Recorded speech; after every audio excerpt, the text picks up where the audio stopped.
Vamos abrir nossas Bíblias no Salmo 33 e nós vamos meditar nesse salmo, irmãos, exatamente na questão da adoração, da motivação ou das motivações que nos levam a adorar o Senhor e a engrandecê-lo nas nossas vidas. Salmo 33, diz assim o texto bíblico: regozijai-vos no Senhor, vós justos, pois aos que são retos, fica bem louvá-lo. Louvai ao Senhor com harpa, cantai-lhe louvores com saltério de 10 cordas. Cantai-lhe um cântico novo, tocai com habilidade e alegria. Porque a palavra do Senhor é reta, e todas as suas obras são fiéis. Ele ama a retidão e a justiça. A terra está cheia do amor do Senhor. Os céus foram feitos pela palavra do Senhor, e todo o exército deles pelo sopro da sua boca. Ele ajunta as águas do mar como num montão, faz dos abismos depósitos. Tema ao Senhor toda a terra, temam-no todos os moradores do mundo, pois Ele falou e tudo se fez. Ele mandou e logo tudo apareceu. O Senhor frustra os planos das nações, anula os intuitos dos povos. O plano do Senhor permanece para sempre e os intuitos do seu coração por todas as gerações. Bem-aventurada é a nação cujo Deus é o Senhor, o povo que Ele escolheu como sua herança. O Senhor olha lá do céu, vê todos os filhos dos homens, da sua morada, observa todos os moradores da terra. Aquele que forma o coração de todos eles, que contempla todas as suas obras. Um rei não se salva pelo poderio do seu exército, nem o valente se livra pela muita força.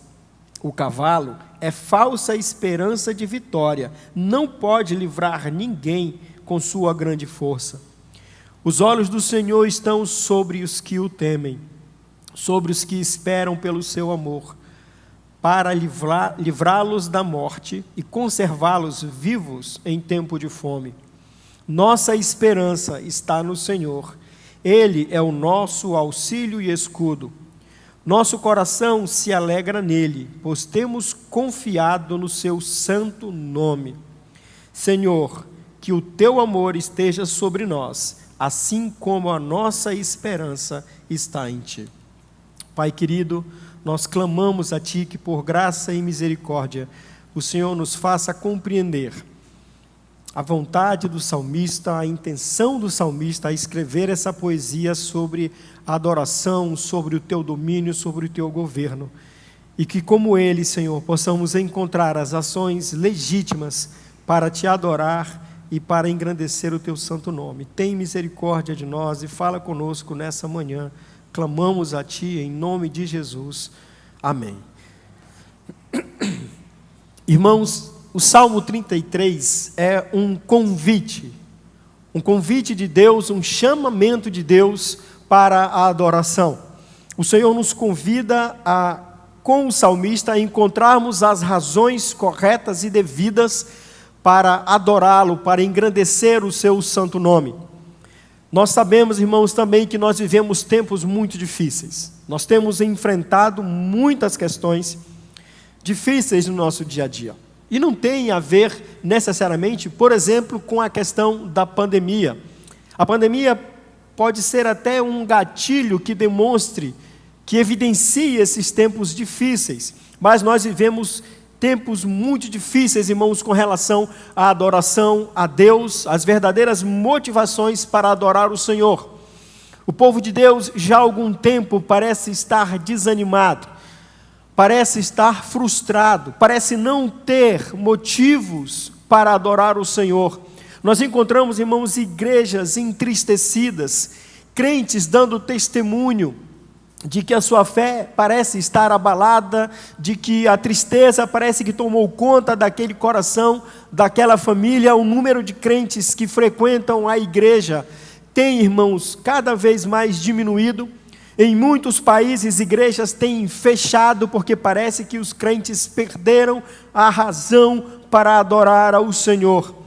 Há também, irmãos, uma grande confusão teológica, com interpretações equivocadas da Escritura, com interpretações equivocadas de textos bíblicos, que concentram a adoração no homem, em que o motivo da adoração está no homem, ou naquilo que o homem vive, naquilo que ele experimenta, e não em Deus. De todas essas confusões e todas essas questões, irmãos, parece que tem feito os crentes esquecer dos verdadeiros motivos para adorar ao Senhor. Os corações então esfriam, a correria da vida, a necessidade de trabalhar e de ganhar o sustento nos tira o tempo para adorar ao Senhor, nos faz inverter as prioridades, e aí nós entramos, irmãos, então numa espiral terrível, que nos confunde e nos impede de adorar o Senhor como Ele gostaria de ser adorado. O salmista no Salmo 33, irmãos, ele vai trazer para nós vários esclarecimentos, vai nos fazer compreender as verdadeiras motivações para adorar ao Senhor. Ele vai trazer firmeza à nossa fé e esperança ao nosso coração, que também estão firmados no Senhor. No primeiro versículo, então, o salmista diz: regozijai-vos no Senhor, vós justos, vós que sois justos. Adorai ao Senhor, regozijai no Senhor, adorai ao Senhor, vós que sois justos.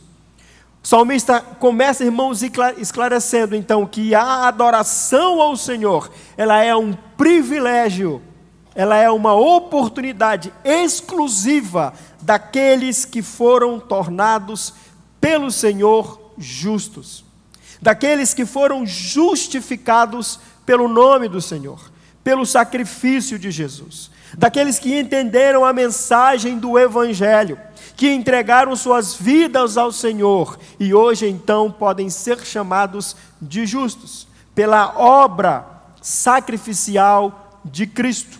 A adoração, irmãos, só pode ser rendida ao Senhor por aqueles que já foram alcançados por Ele. Ninguém que não tenha sido salvo, ninguém que não tenha manifestado fé genuína no Senhor pode adorá-lo.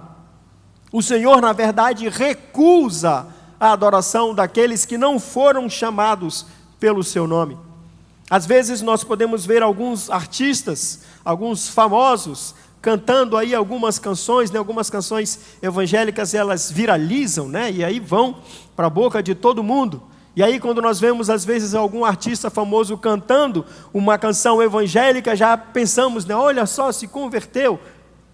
Olha só que coisa legal, fulano, fulana está cantando uma música gospel, né? Uma música evangélica. Irmãos, não nos iludamos. A Bíblia deixa claro que a adoração ao Senhor só pode ser manifestada pelos justos, por aqueles que foram justificados pelo sangue do Senhor. É preciso ter entrega de vida, é preciso ter reconhecido o Senhor como o único e suficiente Salvador, é preciso ter o Senhor como dono da nossa vida, dono da vida daqueles que adoram o seu santo nome. Louvem ao Senhor, alegrem-se no Senhor, regozijem-se no Senhor, vós que sois justos. A Bíblia deixa claro, como nós já dissemos, irmãos, que o Senhor, Ele recusa, na verdade, uma tentativa de adoração por aqueles que não foram resgatados pelo sangue do Cordeiro, promovem, na verdade, a ira de Deus.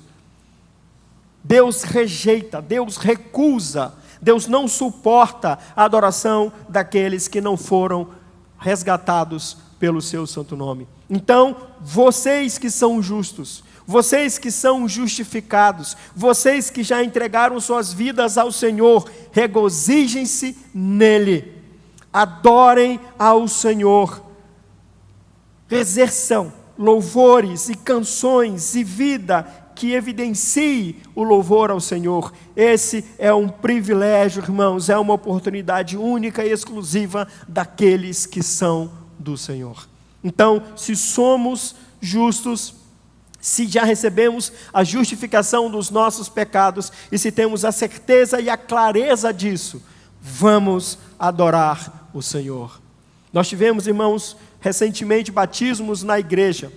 E eu lembro bem, aquele culto me marcou muito, irmãos. Tanto o culto da manhã como o culto da noite. Porque no culto da manhã nós tivemos, irmãos, vários testemunhos. Várias pessoas, de adolescentes, crianças, adolescentes, a adultos, a idosos, declarando aqui na frente, dizendo em alto e bom som: eu sou do Senhor. Eu confesso a Jesus como meu único e suficiente Salvador. E por várias vezes ali sentado, irmãos, eu me arrepiei. Glória ao nome do Senhor. Porque o Senhor tem resgatado, o Senhor tem salvo pessoas, o Senhor tem tirado pessoas da escravidão do pecado, tem livrado pessoas do inferno, tem trazido essas pessoas das trevas à luz, e elas podem confessar o nome do Senhor, e hoje elas confessam: eu tenho um Senhor, eu tenho um Salvador, eu tenho um dono da minha vida. Essas pessoas estão habilitadas e prontas para adorar e para louvar o nome do Senhor. O Senhor só aceita o louvor dos justos. O Senhor só aceita o louvor daqueles que o confessam como seu único e suficiente Salvador. É um privilégio nosso, é uma honra, irmãos, poder honrar e glorificar o nome do Senhor. E o salmista nos convida, ele nos chama a isso: regozijai-vos no Senhor, vós que sois justos, pois aos que são retos fica bem louvá-lo. Uma conversão, irmãos, implica necessariamente também numa mudança de vida. Uma confissão ao Senhor de que Ele é justo, de que Ele é o justificador das nossas vidas, de que somente Ele pode perdoar pecados, de que Ele é o nosso Salvador, de que não existe salvação fora do nome do Senhor, implica também, irmãos, numa vida de retidão, pois Ele, o Senhor, é reto, pois Ele, o Senhor, é justo, e aqueles que são justificados pelo seu nome, devem então adorá-lo, devem proclamar o nome desse Senhor. Não há coisa mais importante, irmãos, aos filhos de Deus, do que adorá-lo, do que reconhecer os feitos do Senhor em nosso favor. Aqueles que são salvos não podem absolutamente reter o louvor ao Senhor. Por quê? Porque foram justificados, porque foram salvos. Isso, irmãos, já começa a nos sugerir o que o salmista depois vai confirmar: que a adoração ao Senhor independe das circunstâncias da nossa vida, que o louvor ao Senhor, que uma vida de consagração ao Senhor independe do momento emocional, financeiro que nós estamos vivendo, independe do nosso momento de saúde, independe das circunstâncias às quais nós fomos colocados por Deus, independe da situação que Deus está nos permitindo passar, provar nesse momento. Aos que são retos fica bem louvá-lo. É uma prerrogativa dos salvos, portanto, os salvos não podem deixar de adorar ao Senhor. Calvino também entende, irmãos, que esse termo, ele pode ser compreendido como é desejável. Ele transforma essa expressão fica bem, ele entende, na verdade, essa expressão como querer, como desejar. Ou seja, aqueles que foram justificados e têm buscado viver em retidão com o Senhor, eles terão naturalmente um desejo ardente nos seus corações de louvar e de adorar ao Senhor. Adorar ao Senhor em toda e qualquer situação. Portanto, meu querido, se você tem frequentado a igreja, se você tem vindo à casa do Senhor, se você tem cantado os hinos, se você tem entregue os seus dízimos, mas você ainda não confessou a Jesus como Salvador, tenha a certeza de que Deus não aceita o seu louvor, de que Deus não aceita a sua oferta. Eu lembro que quando pastoreava uma pequena igreja lá no São José, tinha uma pessoa que eu descobri depois que mandava os dízimos, né, para a congregação lá. Era um parente de terceiro grau, né, mas que sabia que nós estávamos lá, mas não confessava ao Senhor Jesus como Salvador. Não tinha fé, tinha uma vida totalmente torta diante de Deus. E eu soube que ele mandava os dízimos para lá. E eu disse: olha, não mande seus dízimos. Não oferte. Não faça isso. Porque o Senhor não aceita a sua oferta. O Senhor não vai considerar absolutamente nenhuma oferta sua, nenhum dízimo seu. Porque as ofertas são um privilégio para o sustento da obra do Senhor, daqueles que confessam o Senhor Jesus como Salvador. Quando nós recebemos, irmãos, o Espírito Santo na nossa vida, Ele naturalmente, mesmo sendo pecadores, mesmo lutando contra pecados do passado, esse Espírito de Deus vai nos levar a um chamado de vida reta. Pode ser que isso demore, pode ser que nós tenhamos quedas na nossa vida. No entanto, o verdadeiro salvo, ele vai buscar essa retidão com o Senhor. E ele vai adorar ao Senhor. E ele vai compreender os seus pecados. E ele vai se arrepender desses pecados. E ele então será restaurado e estará pronto para louvar ao Senhor. Porque aos retos de coração, aqueles a quem o Senhor justificou, a esses fica bem louvá-lo. A esses o Senhor colocou no coração um desejo incessante de honrar e glorificar o nome do Senhor. Portanto, se já somos salvos, se já somos redimidos, se já fomos justificados pelo sangue do Senhor, louvemos e adoremos ao Senhor. Busquemos ter um coração reto diante desse Deus, porque a nós fica bem, é desejável louvar o nome do Senhor. O salmista nos chama, irmãos, e nos coloca, na verdade, contra a parede. Se são salvos, se vivem retamente diante do Senhor, então, não olhando para as circunstâncias, louvem e engrandeçam o nome do Senhor. Mas esse louvor e essa adoração não podem ser feitos de qualquer jeito. Louvai ao Senhor com harpa, cantai-lhe louvores com saltério de 10 cordas. O salmista aqui, irmãos, nos convida a adorar ao Senhor com tudo o que nós podemos, com tudo o que está disponível, com tudo o que tiver às nossas mãos. Louvar ao Senhor, irmãos, de uma maneira grande, de uma maneira grandiosa, de uma maneira preparada, de uma maneira em que Ele seja reconhecido como digno realmente de tudo que temos e de tudo que somos. Os cultos de final de ano geralmente são os mais bonitos, né? Que a gente tem aqui. Geralmente o pastor gosta muito daqueles instrumentos de sopro, né? E aquilo dá, né? É diferente no culto, né? Complementa. E é tão bonito quando nós adoramos. E é exatamente isso que o salmista faz. Quais são os instrumentos que vocês têm? Usem-os para adorar ao Senhor. Quais são as possibilidades que vocês têm? Então tragam a harpa, tragam o saltério de 10 cordas, tragam tudo o que vocês têm para louvar ao Senhor, para honrar o nome do Senhor. Eu vim da denominação Batista Regular, foi lá que nós conhecemos a Cristo. Eu e Sônia sempre fomos da mesma igreja, né? Lá nos batizamos, nos casamos. E sempre foi algo muito difícil na denominação a questão musical, né?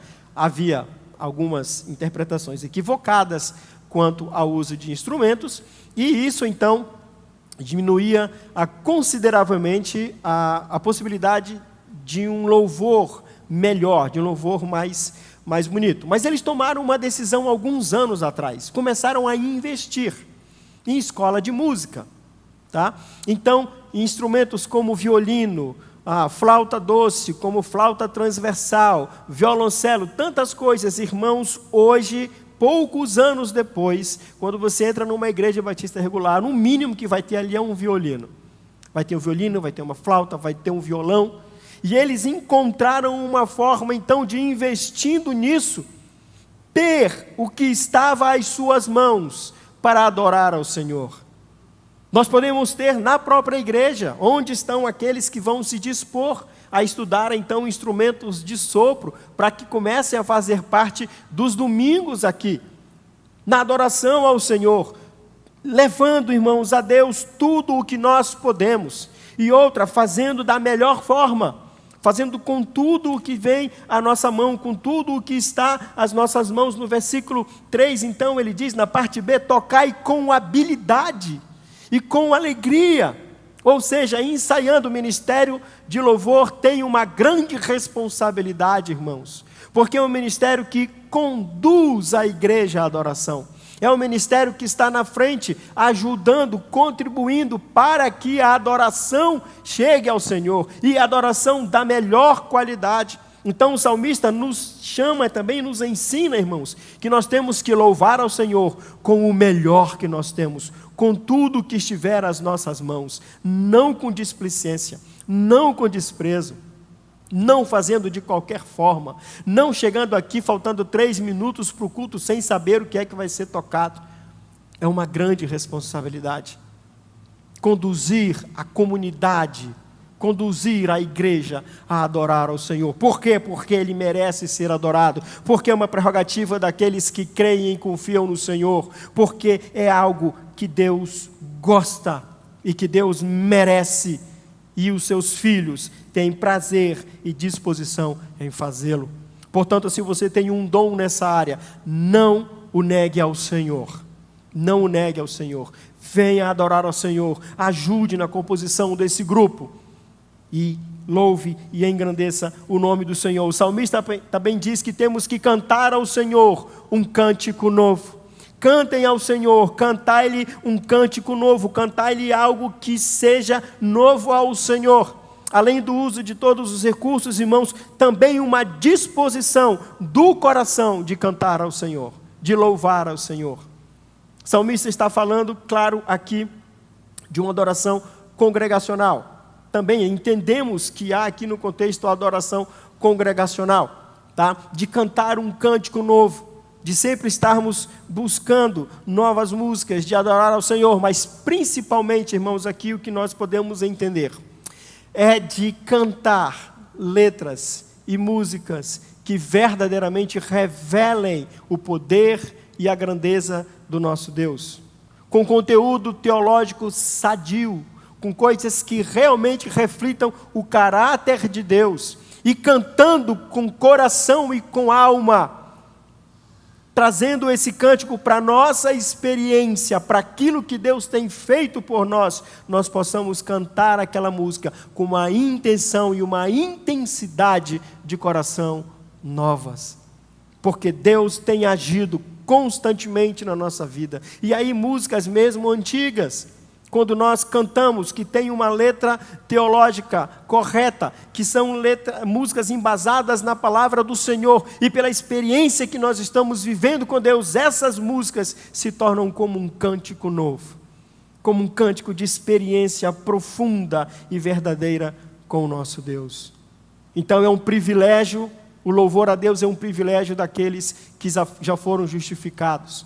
É na verdade algo que o Senhor promove nos nossos corações. É algo que é uma intenção que está encravada no coração daqueles que são verdadeiramente convertidos. E eles o farão da melhor forma possível. E eles o farão de forma consciente. E eles o farão com habilidade e com alegria. Irmãos, tem músicas que às vezes nós cantamos que misericórdia. Só a misericórdia do Senhor sobre nós. Só a misericórdia do Senhor. Às vezes lá em casa a gente faz esse exercício, né? Canta e aí tira dúvida com os meninos, tira dúvida com as crianças, né? Para entender o que é verdadeiro e o que não é. Começou há um tempo atrás, irmãos, uma onda de músicas de vingança, né? Algumas músicas que misericórdia, e na frente delas está lá o sabor de mel, né? Que nós fizemos uma análise teológica da letra, um sabor de fel, porque misericórdia, ali não tem nada do Senhor, né? Não nos enganemos, irmãos. Irmãos, a intenção do autor, ela nunca estará acima do texto bíblico. O cantor pode ter tido a intenção, a sua intenção tem que ser trazida para a Escritura e tem que refletir a verdade do Evangelho. Existe algo na música chamado de licença poética. Algumas vezes, uma frase em português que não está correta, alguma coisa. Muito cuidado com a licença poética na música cristã. Licença poética na música cristã não pode absolutamente ser superior à doutrina.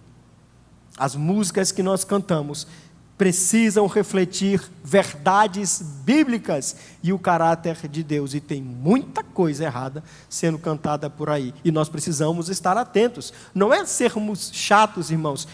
A adoração ao Senhor é algo muito sério, queridos. O salmista entende isso e ele quer nos fazer também compreender que isso é sério. Que isso precisa ser feito de forma organizada, que isso precisa ser feito de forma consciente, e quando cantarmos, precisamos relacionar o que nós estamos cantando com as experiências que Deus tem nos feito passar.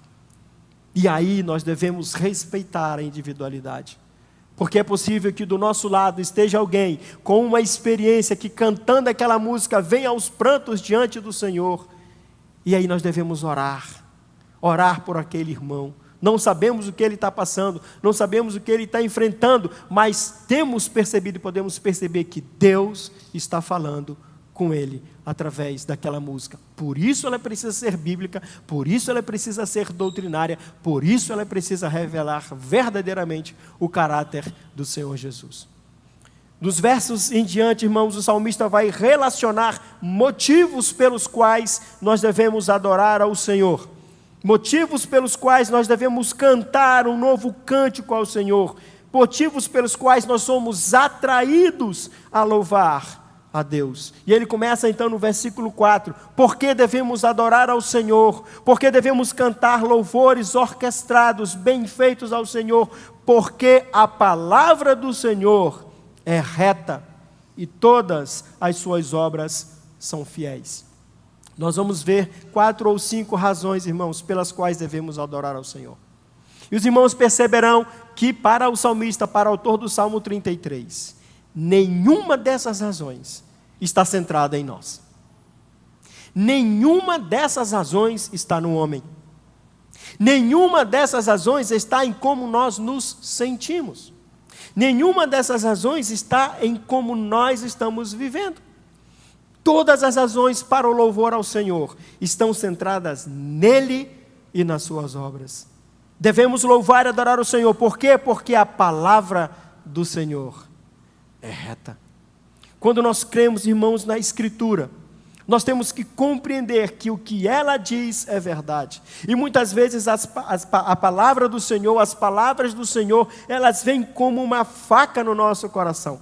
Elas vêm como uma espada na nossa vida. E às vezes é difícil digerir. O pastor Jorge está inspirado, a gente até tem conversado nos últimos domingos. Deus tem usado esse homem de forma maravilhosa, irmãos. E a gente sai do culto, às vezes, pessoal, bora lanchar. Rapaz, não quero lanchar não, eu quero ir para casa. Eu quero orar, eu quero pensar, eu quero parar, porque amanhã a semana começa e o que eu ouvi hoje eu preciso digerir isso, eu preciso trabalhar isso na minha mente, no meu coração. A palavra do Senhor é reta, irmãos, e ela sim acalenta o nosso coração na dor, mas ela também é como uma lâmina, como uma espada de 2 gumes, contundente e atingindo o nosso coração, revelando o nosso pecado, revelando o nosso erro e nos convidando a andar de forma reta diante do Senhor. Então, por que eu louvo o Senhor? Porque eu confio na sua palavra, porque ela é tudo para mim, porque a palavra do Senhor é reta, ela não erra, ela designa toda a vida dos homens, toda a vida na terra. Então, se eu creio na palavra do Senhor, esse é o principal motivo para eu adorá-lo, porque o Senhor se revelou, porque o Senhor falou conosco, porque Ele nos deixou a sua palavra, porque Ele ainda se revela a nós. Irmãos, Deus continua falando, Deus fala conosco através das situações da vida, Deus fala conosco através da palavra de um outro irmão, Deus fala conosco através das mensagens, através das aulas da escola bíblica. Deus fala conosco, irmãos, em sonhos. Deus continua falando conosco, mas a sua palavra é o fundamento de tudo o que Ele nos diz. Qualquer coisa que nós compreendamos do Senhor precisa estar alinhada com a sua palavra, porque ela é reta, ela é perfeita, ela é tudo o que nós precisamos. A palavra do Senhor nos ensina como devemos viver a nossa vida pessoal. A palavra do Senhor nos ensina como devemos viver os nossos relacionamentos. A palavra do Senhor nos diz como devemos levar os nossos negócios. A palavra do Senhor nos diz como devemos tratar nossa esposa, a esposa, o esposo, como tratar os filhos, como tratar a comunhão na igreja, como viver de forma plena diante do Senhor. A palavra do Senhor é tudo para nós, irmãos. E é a primeira razão que o salmista destaca. Por que nós devemos adorá-lo? Por causa da sua palavra, por causa da sua revelação, porque ela é tudo o que nós precisamos, e tudo o que Deus faz é fiel. Todas as obras do Senhor estão perfeitamente alinhadas com a sua palavra.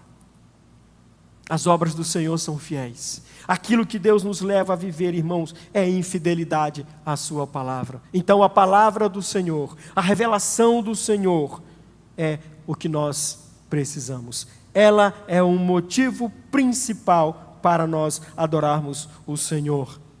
Com letras que revelam o seu caráter, com letras que revelem, então, toda a sua verdade. Nenhuma dessas razões está em nós, todas está no Senhor. A palavra do Senhor é reta e todas as suas obras são fiéis à sua palavra. Se queremos conhecer o Senhor, precisamos ir para a sua palavra. Se precisamos nos conhecer, precisamos olhar para a palavra do Senhor. E aí, em perfeita harmonia com a palavra, vivermos aquilo que o Senhor quer. É o que nos diz o versículo 5. Porque o Senhor ama a retidão e a justiça, e a terra está cheia do amor do Senhor. Ora, irmãos, ou o salmista, ele está falando algo fora da realidade dele, da realidade dos nossos dias, ou somos nós que não estamos conseguindo enxergar e viver a retidão do Senhor. O Senhor ama aquilo que é reto, irmãos, e aquilo que é justo. O Senhor olha para os homens, os próximos versículos vão dizer, e Ele busca então essa retidão, porque Ele ama essa retidão, Ele ama essa justiça. A terra, irmãos, está cheia do amor do Senhor. O Senhor continua salvando pessoas. O Senhor continua tirando gente das trevas para a luz. O amor do Senhor continua se espalhando. Mas como Deus demonstra esse amor? Através dos seus filhos, através dos seus adoradores. São os adoradores do Senhor que precisam andar em retidão, que precisam andar em justiça, para que o Senhor os veja e se alegre. O Senhor ama, irmãos, quando nós vivemos em retidão e em justiça. E quando nós espalhamos o amor do Senhor por todos os lugares. O que as pessoas diriam a respeito de nós, irmãos? O que os nossos parentes, ou os nossos vizinhos, ou mesmo os nossos irmãos, diriam ao nosso respeito? Eles têm podido perceber essa retidão e essa justiça. Eles têm podido perceber o amor de Deus sendo vivenciado nas nossas vidas.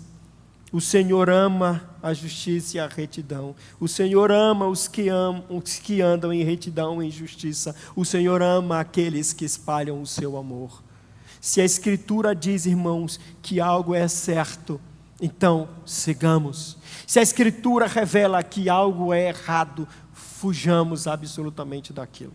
Todas as vezes que nós tentamos, irmãos, nós tentamos conciliar algo que Deus reprova com alguma justificativa do nosso coração, nós provaremos o triste e terrível sabor da contrariedade ao Senhor, do pecado e de estarmos fora daquilo que Deus quer. Então, vivamos em retidão e em justiça, revelados na palavra do Senhor, e espalhemos o amor de Deus por todo lugar, porque é assim que o salmista vê os adoradores do Senhor. Eles andam em retidão, eles andam em justiça, e eles espalham o amor do Senhor. Obedeçamos a Deus em tudo. Dos versículos 6 em diante, 6 a 9, o salmista vai também, irmãos, falar agora das obras do Senhor. Por que nós devemos adorar ao Senhor? O que nos leva a adorar a Deus? Ele diz: os céus foram feitos pela palavra do Senhor e todo o exército deles pelo sopro da sua boca. O salmista nos convida, irmãos, a contemplar. O salmista nos convida a fazer esse exercício de olhar para a criação de Deus, de olhar para a providência de Deus, e olhando para isso, irmãos, encontrarmos motivos para adorá-lo. Irmãos, a cada dia a ciência descobre um aspecto novo sobre o universo, um aspecto novo, uma nova galáxia. Existem tantas coisas, irmãos, que nós não conhecemos nesse universo. Recentemente foi lançado, eu falei disso, acho que numa aula da escola bíblica, foi lançado um satélite ao custo de 10 bilhões de dólares, para que esse satélite registre fotos de áreas ainda não exploradas pelo homem. E cada vez, irmãos, que o homem consegue ir mais longe no universo, ele descobre coisas impressionantes. Coisas impressionantes, coisas que não dá para descrever. E o texto diz, o salmista diz que o Senhor criou tudo isso pela palavra, por sua palavra, por sua boca, e todo o exército deles, irmãos. Quando nós olhamos as estrelas, e eu sempre tive dificuldade de entender esse texto, que existem mais estrelas no céu do que areia na praia do mar. Como? E aí, estudando um pouco e pesquisando, a gente vê que nós conhecemos tão pouco do universo. E trilhões, e trilhões, e trilhões de estrelas estão no universo conhecido. A nossa galáxia, irmãos, não é nada diante de uma imensidão que nós nem conhecemos. E sabe o que é mais espantoso? Cada estrela desses trilhões e trilhões de estrelas, Deus conhece pelo nome. Pelo nome. Deus chama a cada uma dessas estrelas pelo nome. Que poder, irmãos. Que majestade. Que magnitude desse Deus. Eu não sei como será na eternidade, mas uma coisa que eu gostaria, não sei se isso é possível, né? Não tem nenhum fundamento bíblico, mas eu gostaria de vagar pelo universo. Eu gostaria de ver tudo o que Deus criou, as estrelas, os planetas, os sistemas, os sóis, as luas. Existe tanta coisa, irmãos, nesse universo, que nós só conheceremos realmente na eternidade. Se Deus der essa oportunidade, eu queria vagar e conhecer e ver quantas coisas maravilhosas Deus criou. E criou para a nossa adoração. Criou para que nós compreendêssemos. Criou para que nós rendêssemos honra e glória ao seu nome, pelo poder da sua palavra, pelo poder da sua mão, pelos feitos poderosos do Senhor. Todo o exército que habita o céu foi criado pelo sopro da boca desse Deus. Ele disse, e as coisas foram criadas. Ele ajunta as águas do mar como num montão e faz dos abismos grandes depósitos da sua mão, do seu poder. O mar, irmãos, é um grande mistério. Disse na ciência que o que tem mapeado, o que tem conhecido de espécies no mar, não chega a 10% do que existe nos mares. É como se apenas 10% das espécies marinhas fossem conhecidas. Há tanta coisas nesses abismos, nesses depósitos de montões de água que Deus criou e que o homem ainda não conhece. Poder de Deus, e o salmista nos chama a adorá-lo pelo seu poder. Não sei se você já viu, né, um mar realmente em tempestade e em fúria, como navios gigantescos de toneladas e toneladas de ferro parecem ser de brinquedo. E o mar o joga para lá e para cá como bem quer. O homem cria engenharia maravilhosa, gigantesca, toneladas e toneladas que não afundam, mas quando ela está no meio do mar, o Deus dos mares transforma tudo isso num brinquedo de criança. Por isso ele deve ser adorado, porque ele é poderoso, porque ele é criador, porque com o sopro da sua boca ele criou todo o espetáculo do universo, porque com a sua poderosa mão ele criou os mares, e esses mares são desconhecidos ainda de nós, e os grandes abismos são como depósitos de água que o Senhor criou. Por isso ele diz: tema ao Senhor toda a terra, tema-no então todos os moradores do mundo, reconheçam que Ele é Deus, reconheçam o seu poder, reconheçam que Ele é o Senhor, tema ao Senhor toda a terra.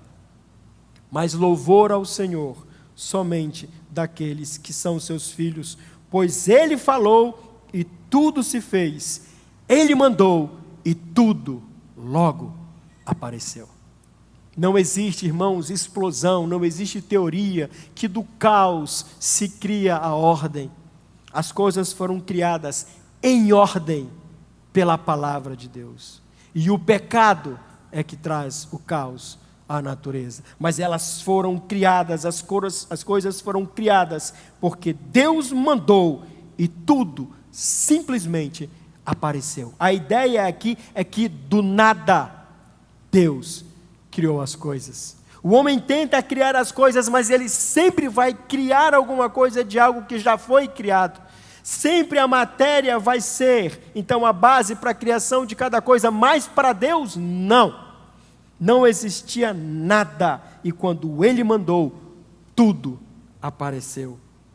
O Senhor é dono dos céus, é dono da natureza, é dono de todas as coisas. Os versículos seguintes, irmãos, vão nos dar um outro motivo para adorar ao Senhor: o governo pleno dele sobre os homens. Deus governa e domina sobre a natureza, mas Ele também governa e domina sobre os homens. Versículo 10: o Senhor frustra os planos das nações e anula os intuitos dos povos. O plano do Senhor permanece para sempre e os intuitos do seu coração por todas as gerações.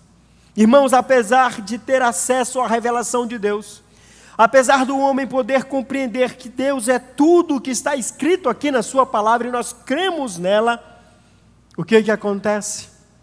Os homens, em vez de render louvor e glória ao Senhor, eles se voltam contra Deus.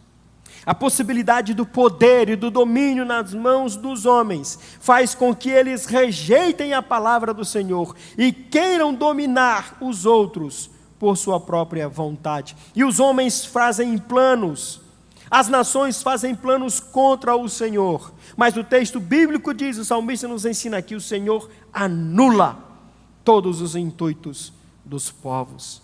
O que prevalece é o plano do Senhor e o intuito do coração do Senhor por todas as gerações. Ou seja, irmãos, a existência humana está debaixo de um plano total do Senhor.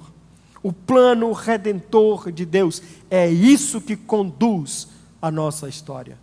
Nenhum fato histórico, irmãos, foge desse plano redentor de Deus. Nada que os homens façam, nenhum poder dos homens, nenhum poder de governo pode contrariar a vontade do Senhor. Será suficiente para derrubar ou para confrontar o plano de Deus.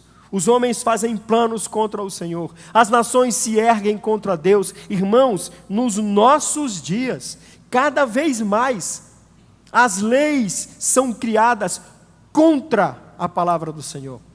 As ideologias surgem e infelizmente apoiadas por cristãos, inclusive, cristãos confusos, apoiam ideias contrárias à palavra de Deus. E isso vem de governos, isso vem de pessoas que querem criar leis contrárias à palavra de Deus, onde a palavra de Deus sequer é considerada, ela está colocada em oposição, e as nações caminham assim, irmãos, e assim será no dia da vinda do Senhor. Nada disso é surpresa. Isso é preparação para a vinda do Senhor. As nações se ajuntarão contra Deus. E o Senhor virá, não como cordeiro, mas como leão. E Ele vai julgar todas as nações, como nós vimos hoje na escola bíblica. O julgamento do Egito é um prenúncio do que Deus fará com todas as nações. Com a saída do povo de Israel do Egito, o Egito foi dizimado, humilhado. O Egito nunca mais se ergueu como império. Ele ficou arrasado e ficou destruído. E é assim que Deus fará com todos aqueles que não se rendem ao seu nome, com todas as nações da terra que não o reconhecem como único e suficiente Salvador. Portanto, irmãos, é melhor estar debaixo da misericórdia e da graça do Senhor, dos planos do Senhor que não se frustram. Então o salmista diz, diante dessa realidade, bem-aventurada é a nação, cujo Deus é o Senhor, o povo que Ele escolheu como sua herança. Nós somos o povo de Deus, irmãos, espalhados em várias nações. O povo de Deus, o povo católico, chamado por Deus, espalhados em todas as nações. É isso que significa o termo católico, o povo de Deus espalhado em todas as nações. Hoje, também pertencem e agem em nações definidas nesse mundo, como o nosso Brasil. Nós somos cidadãos do céu. Essa é a nossa terra, esse é o nosso lugar, mas também somos cidadãos desse país. E temos responsabilidade, irmãos, nesse país em promover a adoração e o reconhecimento de que Ele é o Senhor. Portanto, queridos, nós temos sim muita responsabilidade com o nosso voto. Temos responsabilidade com o nosso voto. Ninguém chegará a um governo sem a chancela do Senhor, mas para chegar lá, nós temos responsabilidade. Portanto, nós temos que pensar e avaliar seriamente quais são as propostas de um governo que sentará na cadeira presidencial do nosso país. Refletirá o temor ao Senhor? Refletirá de alguma forma respeito à palavra do Senhor, consideração à palavra do Senhor? Quais são as prerrogativas, quais são as intenções, qual é o plano de governo? Porque naturalmente os homens se rebelam contra o Senhor, mas o Senhor frustra. Irmãos, se Deus não frustrasse a intenção do coração dos homens, seria impossível viver nessa terra. Deus refreia a perversidade dos homens. Deus freia a intenção dos corações dos homens, senão seria insuportável para nós viver nesse mundo. Mas nós temos responsabilidade. E o salmista diz, feliz a nação, bem-aventurada a nação cujo Deus é o Senhor. Cuidado com o seu voto. Cuidado com a forma como você interpreta as coisas nesse aspecto. Cuidado, porque o Senhor, Ele olha do céu e Ele vê todos os filhos dos homens. Da sua morada, Ele observa todos os moradores da terra. Aquele que forma o coração de todos eles, contempla todas as suas obras. Os homens e os governos são terríveis e contrários ao Senhor. Mas o Senhor diz, versículo 16, um rei, ele não se salva pelo poderio do seu exército. O exército ainda, irmãos, ou o armamento, o poderio bélico, ainda é, já foi mais no passado, hoje é menos, mas ainda é aquilo que os governos sustentam como sendo a sua força, o seu poder bélico. Nenhum rei se salva pelo poderio do seu exército, nem o valente se livra pela muita força.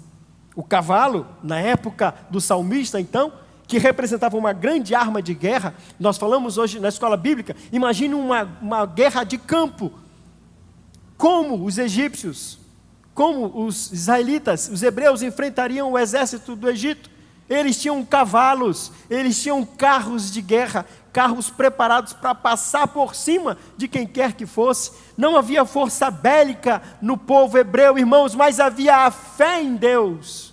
e a fé em Deus e as obras do Senhor humilharam Faraó e todo o seu exército.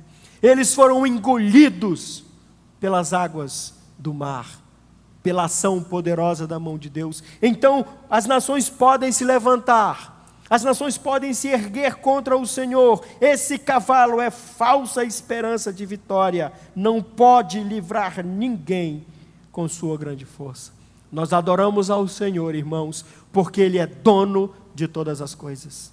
Ele é dono da nossa vida, Ele é dono da história dos homens. Portanto, nada acontece na história da humanidade que fuja do controle do Senhor. Ele continua coordenando tudo, e não há nação, e não há poder que possa se comparar ao poder de Deus. Nós já vamos encerrar, irmãos. Essa semana saiu uma notícia. Bill Gates, um dos homens mais ricos desse mundo, disse que a próxima pandemia será pior do que essa última. Aí a gente para pensar, o que um empresário,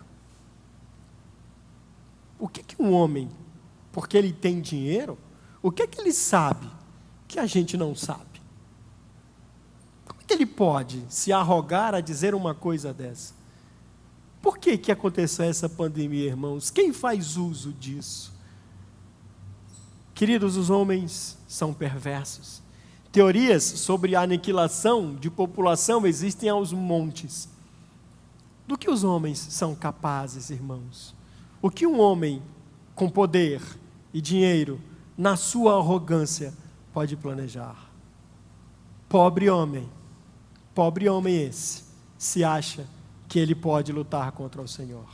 E é por isso que nós louvamos o nome do Senhor, porque não há poder, não há dinheiro, não há armas que possam guerrear contra o Todo-Poderoso Senhor. Por isso nós o louvamos. Contra todas as forças do homem, o Senhor reina, o Senhor governa. E os últimos versículos, irmãos, também nos dão motivos para louvar ao Senhor, porque os olhos do Senhor estão sobre os que o temem. Nós louvamos ao Senhor porque sabemos que, apesar de todo esse contexto, irmãos, e todo esse mundo perverso em que nós vivemos, e tantas atrocidades que nós vemos, estupros e violência, e subjugo de pessoas, e os ricos querendo oprimir cada vez mais o pobre. Isso vem desde a época antiga. Jesus nos alertou quanto a isso. Jesus alertou os que têm poder quanto a isso. Mas a opressão do grande sobre o pequeno, ela existe. Mas nós louvamos ao Senhor. Por quê? Porque os olhos do Senhor, irmãos, estão sobre os que o temem, sobre os que esperam pelo seu amor. Então, meu amado irmão, independente da situação que você esteja passando, saiba que o Senhor não deixou de ver você. O Senhor conhece a sua aflição. O Senhor conhece a sua vida. E o Senhor vela por cada um de nós. Os olhos do Senhor estão sobre os que o temem, sobre os que esperam pelo seu amor. Para quê, queridos? Para livrá-los da morte e conservá-los vivos em tempo de fome. Quando Jacó e seus filhos estavam prestes a morrer de fome, Deus os levou para dentro do Egito e os sustentou debaixo do reino do faraó. Deus preservou o seu povo. As histórias, irmãos, de preservação do remanescente do povo de Deus estão inundadas na Escritura. E como nós podemos enxergar a benevolência, o cuidado e a preservação dos que são fiéis a Deus, dos que são chamados pelo seu nome, para livrá-los da morte e conservá-los vivos em tempo de fome. E aí o salmista faz, irmãos, uma declaração dos versos 20 a 22, que deve ser a nossa, que você deve dizer em casa hoje, reunir sua família e dizer no seu coração, e dizer na sua família: a nossa esperança, ela está no Senhor. Ele é o nosso auxílio e Ele é o nosso escudo. Nada nos atingirá, irmãos. Nada virá sobre nós que não esteja de acordo com a vontade do Senhor. porque Ele nos guarda, Ele nos livra da morte, e a nossa esperança não está no mundo, a nossa esperança não está em pessoas, a nossa esperança está única e exclusivamente no Senhor. Ele é o nosso auxílio, Ele é o nosso escudo. O nosso coração se alegra nele. É nele, em quem Ele é, nos seus feitos, pois nós temos confiado no seu santo nome. Declare a sua confiança no santo nome do Senhor. Declare, não importa o que você está passando, declare e o Senhor virá ao seu encontro, e o Senhor te livrará desse mal, desse pecado, dessa opressão, e o Senhor estará contigo. No sofrimento e na alegria, o nosso coração se alegra no Senhor, porque nós temos confiado no Teu santo nome. Faça essa oração: Senhor, que o Teu amor esteja sobre nós, assim como a nossa esperança está em Ti. Louve ao Senhor pelo que Ele é. Louve ao Senhor pelos seus feitos. Louve ao Senhor e declare a Ele: Senhor, que o Teu amor esteja sobre nós, da mesma forma como a nossa esperança está em Ti. Hoje à noite, aqui ou de casa, você que está em casa, no domingo, na hora do culto, pare tudo, cesse tudo. O almoço você pode fazer depois. Mas a hora de adorar ao Senhor, a hora de louvar ao Senhor, essa, irmãos, não tem preço. Essa não pode ser substituída por absolutamente nada. Não há nada mais importante do que declararmos ao Senhor, como comunidade, em casa, nos nossos cultos ou nos nossos momentos a sós com Deus: Senhor, que o Teu amor esteja sobre nós, assim como a nossa esperança está em Ti. E aí, irmãos, chamados pelo Salmo, chamados pelo salmista, louvemos e engrandeçamos o nome do Senhor. E essa verdade, ela só pode ser compreendida pelos justos. E sendo justos, louvemos e engrandeçamos o nome do Senhor, acima de qualquer circunstância, acima de qualquer situação. Abra a sua boca e louve e engrandeça o nome do Senhor. E o façamos comunitariamente, com a primazia, com zelo, da melhor forma, da forma mais excelente possível. Aqui presencialmente ou em casa, louvemos e engrandeçamos o nome do nosso Senhor. Que Deus nos ajude, irmãos, a cumprir esse propósito e esse privilégio tão maravilhoso de honrar e glorificar o nome do Senhor com tudo o que temos e com tudo o que somos. Deus de misericórdia, age em nós. Liberta-nos, Senhor, de tudo aquilo que nos impede de Te adorar na beleza da Tua santidade, com força, com vigor, com o profundo da nossa alma, Deus, com a entrega total a Ti. Age, Deus, em nossa vida, tira todas as nossas dúvidas e nos dá a certeza que precisamos de que o Teu amor está conosco, assim como a nossa esperança está única e exclusivamente em Ti. Fortalece a nossa fé, anima o nosso coração, porque esse tempo presente vai passar. As coisas passam tão rápido aqui, Senhor, esse tempo vai passar. E nós queremos vivê-lo, honrando e glorificando o Teu nome, até o dia de nos encontrarmos contigo, onde faremos, Deus, isso de maneira ininterrupta, sem pecado, sem opressão, sem dor, louvando e agradecendo o Teu nome por toda a eternidade. Mas queremos começar agora, queremos começar hoje. Nos dá compreensão, nos dá motivação, anima o nosso coração para louvarmos e agradecermos o Teu santo nome. Em nome de Jesus. Amém.